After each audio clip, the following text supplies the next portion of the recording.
Toi alors voilà, on a scindé le stream en deux, c'était la good vibes, etc. Maintenant on part dans l'énervement où on va s'énerver avec les deux prochaines chroniques. Non, en vrai ça va pas être de l'énervement, ça va surtout être du questionnement. Est-ce que le jeu vidéo va bien ? Pour reprendre une page Instagram, est-ce que les hétérosexuels vont bien ? Est-ce que le jeu vidéo aujourd'hui va bien ? Petit cours d'histoire pour ceux qui ne connaissent pas l'histoire du jeu vidéo. En 1984, nous avons eu une crise du jeu vidéo. JDG en avait très bien parlé avec le jeu E.T. qui avait provoqué un tollé et qui avait fait que l'industrie du jeu vidéo s'était littéralement cassé les dents et a failli littéralement terminer son histoire. Aujourd'hui, en 2025, est-ce qu'on n'approcherait pas à nouveau de ce pinacle ? Je m'explique. Depuis le début d'année, nous avons notamment la Switch 2 qui est sortie chez Nintendo. Nous avons, ces dernières semaines, pour ceux qui suivent un petit peu l'actualité vidéoludique, le grand Electronic Arts qui a été racheté par un consortium privé à hauteur de 55 milliards d'euros. Nous avons Xbox aka Microsoft qui fait une augmentation drastique en x2 de son Game Pass. Game Pass qui était quand même une très bonne porte d'entrée pour nombre de joueurs, notamment sur PC, pour découvrir des jeux vidéo. Et en soi, l'augmentation des prix des jeux vidéo depuis la dernière génération de consoles, etc. Est-ce que le jeu vidéo va bien ? Je pense que non.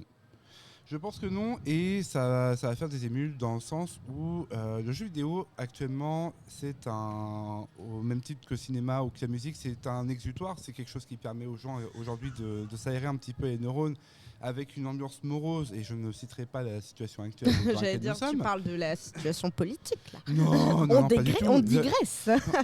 On a dit que le jeu vidéo n'était pas politique. Pardon. Donc voilà, le jeu vidéo c'est un exutoire, c'est quelque chose qui permet de sortir.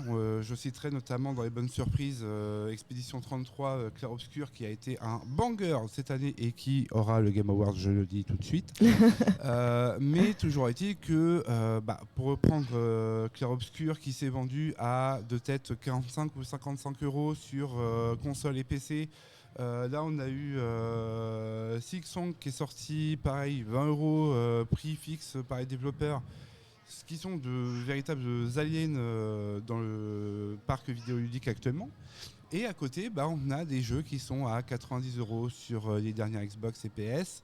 On a des jeux qui sont à 70-80 euros sur la Switch 2, en plus des jeux qui sont coupés. Je vais prendre Pokémon Legend Zelda qui sort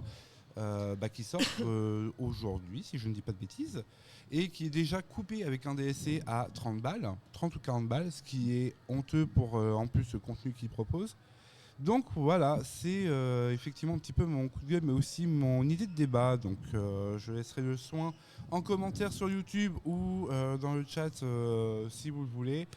Est-ce que vous pensez que le jeu vidéo est en train de vivre une nouvelle crise ? Moi, je pars du principe que oui, et je pense que ça va faire très mal dans les prochaines années. D'autant qu'il y a eu un petit hic de Sony par rapport à la PS6, qui est encore en développement, mais preuve que cette génération de consoles est un échec.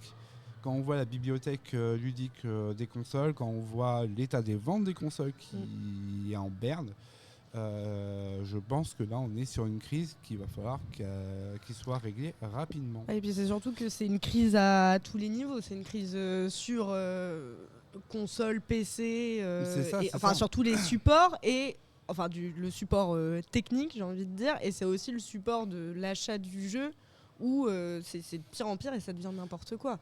Tu fais bien en plus de partir sur ce point-là parce qu'on va aussi parler du format physique, format numérique, le grand débat qui anime tous les joueurs et tous les chroniqueurs de jeux vidéo depuis au moins une dizaine d'années.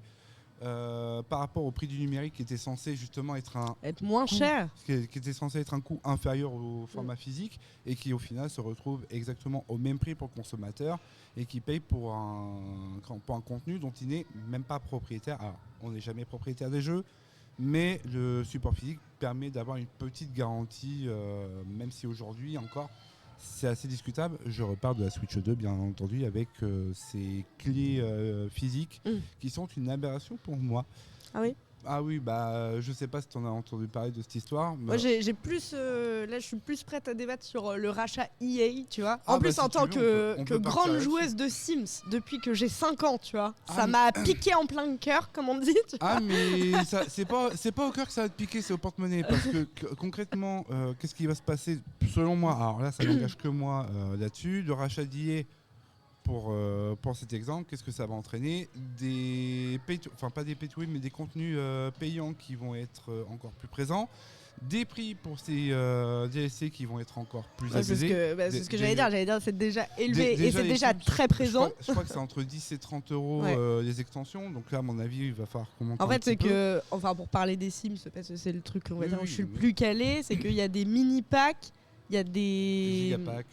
Mais il y a mini pack, pack extension et pack de je sais plus quoi. En gros, il y en a 3 différents et ça va de 17 à 24 jusqu'à 40 euros le pack d'extension. Ouais, bah c'est ça. En fait, tu payes littéralement un jeu neuf pour une extension de quelques heures, ce qui est un peu aberrant.